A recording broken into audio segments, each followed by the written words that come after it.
warahmatullahi wabarakatuh. Alhamdulillahilladzi khalaqal mauta wal hayata liyabluwakum ayyukum ahsanu amala. Asyhadu an la ilaha illallah wa asyhadu anna Muhammadan abduhu wa rasuluh.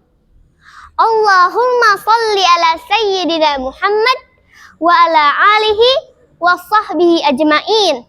Amma ba'du. Tahmid dan tasyakur kita limpahkan kepada Allah Al-Ghafur. Atas karunia-Nya, kita semua bisa berkumpul dalam keadaan sehat walafiat, aman dan makmur. Salawat serta salam semoga tercurah limpahkan kepada junjungan alam, Habibana wa Nabiyana Muhammad sallallahu alaihi wasallam, juga keluarga dan para sahabatnya. Dewan juri yang saya hormati dan rekan-rekan seperjuangan yang saya banggakan, generasi penerus masa depan. Dalam kesempatan yang mulia ini, saya akan menyampaikan sebuah uraian dengan tema adab terhadap guru. Ma'asyiral muslimin rahimakumullah. Berbicara tentang adab terhadap guru, teringatkan saya pada kisah Imam Syafi'i yang memiliki rasa hormat begitu dalam pada gurunya. Imam Syafi'i nama sebenarnya adalah Abu Abdullah Muhammad bin Idris Asy-Syafi'i Al-Muttalibi Al-Quraisy, merupakan pendiri madhab Syafi'i. Alkisah ketika itu, Imam Syafi'i sedang mengajar para muridnya. Tiba-tiba datang seorang pria dengan pakaian yang sangat kotor dan lusuh. Seketika itu juga Imam Syafi'i mendekati dan memeluknya. Melihat kejadian itu, salah seorang muridnya bertanya, "Siapakah dia, wahai guru?" Imam Syafi'i menjawab, "Beliau adalah guruku. Ia telah mengajariku tentang perbedaan antara anjing yang cukup umur dengan anjing yang kecil. Pengetahuan itulah yang membuatku bisa menulis buku fikih ini."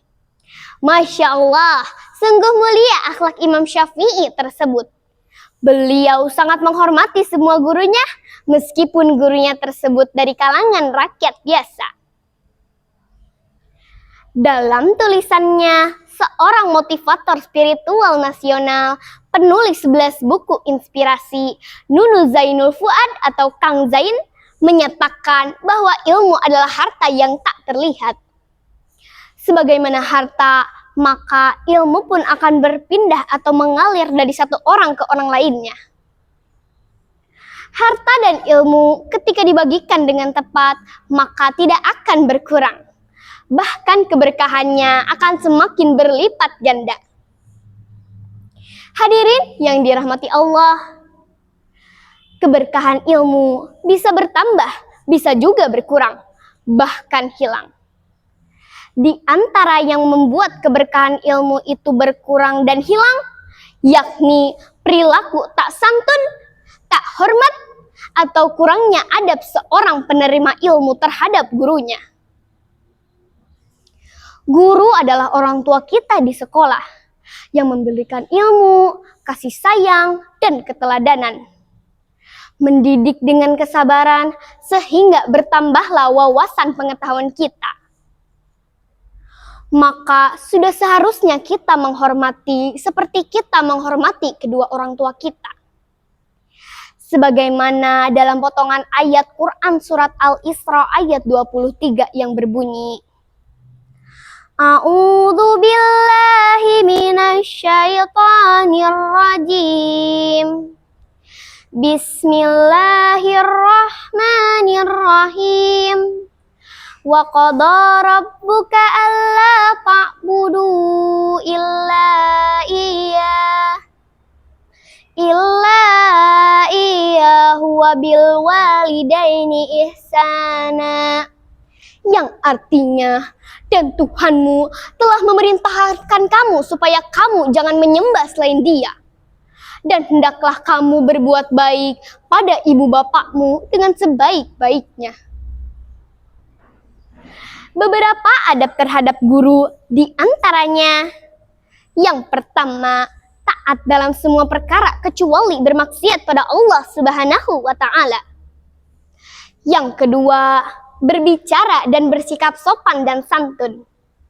Yang ketiga, tidak mencari-cari kekurangan dan kelemahan guru, bahkan sampai menjelek-jelekannya. Dan yang keempat, selalu mendoakan atas segala kebaikannya. Insya Allah, apabila guru kita telah ridho hatinya, maka beliau akan lebih bersemangat mencurahkan ilmunya kepada kita semua. Dan niscaya ilmu kita akan lebih dari yang diajarkannya. Guru bak pelita, penerang dalam gulita, jasamu tiada tara. Rupanya cukup sekian uraian dari saya. Wabillahi taufiq wal hidayah, waridho wal inayah. Wassalamualaikum warahmatullahi wabarakatuh.